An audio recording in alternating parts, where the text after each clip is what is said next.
It is 2 in the morning.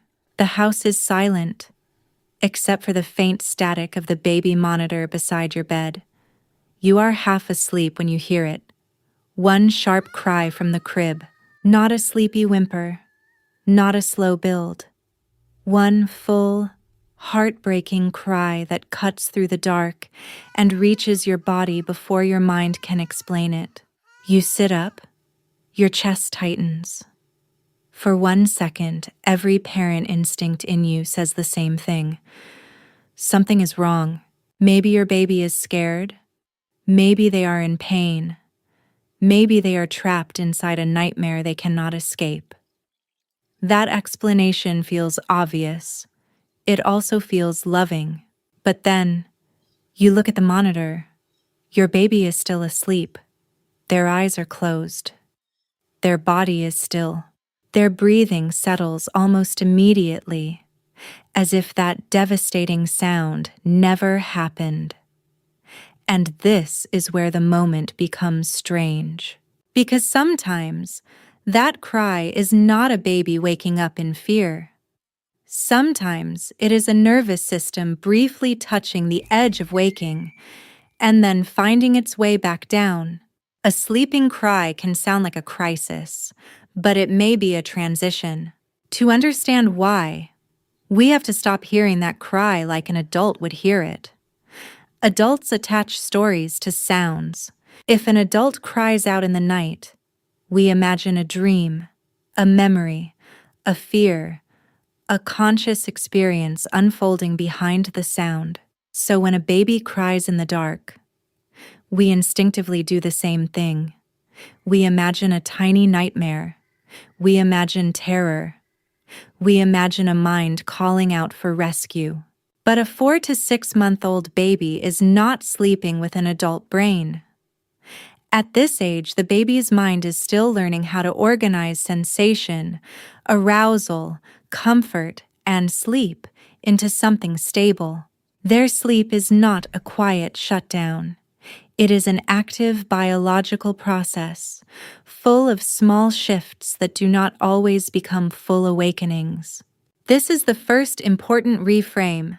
The cry is real, but the story we attach to it may not be. Around 4 to 6 months, many parents notice that sleep changes. A baby who once slept in a simpler rhythm may suddenly stir more, wake more, cry more, or seem harder to settle. People often call this the 4-month sleep regression. But the word regression can be misleading. The baby is not simply going backward. The brain is reorganizing. Before this stage, newborn sleep is more primitive and more fragmented. Babies move between active sleep and quieter sleep in short cycles, shaped by hunger, body comfort, and basic regulation. But as the brain matures, sleep begins to form more distinct patterns. The baby starts moving through lighter sleep, deeper sleep, and REM-like activity in a more organized way. That is progress, but progress can be noisy. Sleep is not an off switch. Sleep is a system learning rhythm. Imagine watching a bridge being built at night. From far away, it looks still. But underneath, beams are being placed, cables are tightening, weight is shifting, and the whole structure is learning how to hold itself. That is closer to what infant sleep is like. The crib looks peaceful. The room looks still. But inside the baby's brain, sleep is moving. Arousal rises and falls. The body adjusts. Breathing shifts. Muscles twitch. The brain passes from one sleep state into another. Most of the time, these transitions are quiet. Sometimes, they break the surface. That one cry may be the sound of a state change becoming audible. This is why the moment feels so confusing to a parent. The cry sounds complete, but the awakening never completes. The sound arrives with emotional force, but the baby does not open their eyes. search the room, or continue calling out. The sound says wakefulness. The body says sleep. That mismatch is what makes you freeze, and it is also what makes the science so important. When researchers study infant sleep, they do not judge wakefulness by sound alone. They look at the whole system. They may use tools such as EEG to measure brain activity, along with recordings of breathing, movement, heart rate, muscle tone, and eye movement. Now picture what that kind of recording might show. In the room, a parent hears a cry and thinks, "My baby woke up terrified." On the monitor, the event looks dramatic. The heart rate may jump, the body may twitch, the face may tighten. A cry may burst out for a second, but the brain activity can tell a different story. Instead of showing a full shift into waking awareness, the pattern may remain closer to sleep. The baby has not fully arrived in the waking world. The system has surged, made sound, and then settled again. That is the aha hidden inside the moment. The loudest part of the event may not be the deepest part of the event. A cry can be big on the outside and brief on the inside. This does not mean the cry is meaningless. It does not mean parents should ignore every sound. It means one isolated cry during sleep may not carry the same meaning as a waking, escalating cry. State changes everything. A baby who cries while awake and keeps crying is giving you one kind of signal. A baby who opens their eyes, stiffens, searches, roots, arches, or cannot settle is showing a different pattern. A baby who releases one sharp cry and then returns to steady sleep may be showing something else entirely. The sound matters, but the pattern matters more. This is where many parents get trapped, because a baby's cry is not designed to feel neutral. It is biologically powerful. It cuts into the caregiver's nervous system. It tightens your chest, sharpens your focus, and makes the room feel urgent. That reaction is not overdramatic. That is attachment doing its job. Your body is built to notice your baby. Your nervous system is built to respond to small changes in theirs. A cry at 2 a.m. does not sound like data. It sounds like pain. It sounds like need. It sounds like a command. But developmental understanding gives you a second layer beneath instinct, not a replacement for instinct, a refinement of it. You are not just asking, "Did my baby cry?" You are learning to ask, "What happened after the cry?" Did the eyes open? Did the body stay tense? Did the cry repeat? Did breathing change and stay irregular? Did the baby search for you? Or did the body soften again? Did the chest return to a steady rhythm? Did the face relax? Did sleep continue? That is not cold observation. That is careful reading. Because babies communicate through patterns long before they communicate through words. A single sound can startle you, but the whole body gives context. The cry is one sentence. The body is the paragraph. This is the parent lens upgrade. You are not learning to care less. You are learning to see more. And when you see more, the nighttime moment becomes less terrifying. The cry is no longer just a mystery sound in the dark. It becomes part of a larger developmental picture.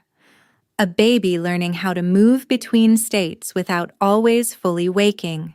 At 4 to 6 months, this is a major task. The baby's nervous system is learning how to tolerate tiny disturbances, a shift in sleep stage, a bubble of gas, a change in temperature, a sound in the room, a movement in the body, a brief rise in arousal. Some disturbances wake the baby, some pass through, and some produce one dramatic sound on the way out. That is what makes the moment so emotionally strange. The parent may remain activated long after the baby has returned to sleep. Your heart is still racing, your thoughts are still moving, you are still asking what happened. But your baby may already be back in rhythm. The cry passed through you, but it did not become a full awakening in them. That is one of the quiet shocks of early parenthood. Sometimes your baby's nervous system sends a signal that your nervous system holds on to longer than theirs does. They return to sleep. You stay awake, staring at the monitor, trying to translate a language that lasted only 1 second. And sometimes, the translation is simple. Arousal rose. The body cried. Sleep returned. That return matters. Not because it proves your baby is independent, not because babies should be left alone with distress, not because every cry is harmless, but because regulation is built through repeated returns. A nervous system does not learn calm by never being disturbed. It learns calm by rising and coming back down, again and again. In tiny ways, the baby's body practices the path from activation to rest. The parent's presence, routine, touch, voice, feeding, and repeated care all help build the background of safety that makes return possible. You are not just comforting them, you are helping build the conditions their nervous system learns from. But the surprising part is that not every return requires a full rescue. Sometimes the baby brushes the edge of waking and does not cross over. Sometimes the body tests the boundary, releases sound, and stays asleep. That is not a failure to signal. It is an unfinished awakening. And unfinished awakenings can be loud. This is where the earlier scene changes meaning. The crib is no longer just a place where your baby scared you at 2 a.m. It becomes a place where the brain is practicing one of the earliest foundations of regulation, moving through small internal storms without being carried all the way into wakefulness. The baby is not thinking, "I am safe," not in words, not in adult logic. But the body can begin learning patterns before the mind can explain them. Repeated routines, familiar voices, consistent care, and the ordinary rhythm of night all become part of how the baby's system learns what usually happens next. This is early expectation building, not a conscious belief, a bodily pattern. Darkness comes, sleep comes, arousal rises, the world remains steady, the body returns. Over time, those returns matter. They are part of how sleep becomes more organized. They are part of how the nervous system learns not to treat every tiny shift as a full alarm.